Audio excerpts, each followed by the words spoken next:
Right breaking చేస్తున్నాం. అనకాపల్లి జిల్లా నక్కపల్లిలో ఉద్రిక్త వాతావరణం నెలకొంది. రాజయ్యపేటలో మత్స్యకారులు ఆందోళనకు ఉధృతం చేశారు. బల్క్ డ్రగ్ కంపెనీని పెట్టొద్దని డిమాండ్ చేశారు. ఇక ఇప్పటికే హెటిరో ఫార్మా కంపెనీ వల్ల రోగాలకు గురవుతున్నామంటూ కూడా ఆవేదన వ్యక్తం చేశారు. హోంమంత్రి అంతా స్పందించే వరకు కూడా ఆందోళనను విరమించబోమని కూడా హెచ్చరించారు.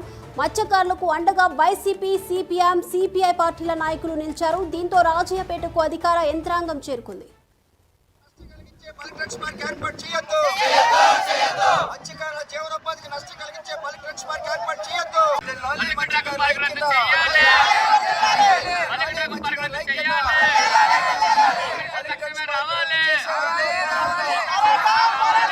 బల్క్ డ్రగ్స్ మార్క్ రద్దు చేసే వరకు పోరాడతాం. రాష్ట్ర హోంమంత్రి గారు న్యాయం చేయాలి. బల్క్ డ్రగ్స్ మార్క్ ఏర్పాటు చేయొద్దు. బల్క్ డ్రగ్స్ మార్క్ ఏర్పాటు చేసి భావితరాల భవిష్యత్తు నాశనం చేయొద్దు. బల్క్ డ్రగ్స్ మార్క్ ఏర్పాటు చేసి భావితరాల భవిష్యత్తు నాశనం చేయొద్దు. పర్యావరణానికి నష్టం కలిగించే బల్క్ డ్రగ్స్ మార్క్ ఏర్పాటు చేయొద్దు. ప్రజల ప్రాణాలతో చెలగాటమాడే బల్క్ డ్రగ్స్ మార్క్ ఏర్పాటు చేయొద్దు. మత్స్యకారుల జీవనోపాధికి నష్టం కలిగించే బల్క్ డ్రగ్స్ మార్క్ ఏర్పాటు చేయొద్దు. మత్స్యకారుల జీవనోపాధికి నష్టం కలిగించే బల్క్ డ్రగ్స్ మార్క్ ఏర్పాటు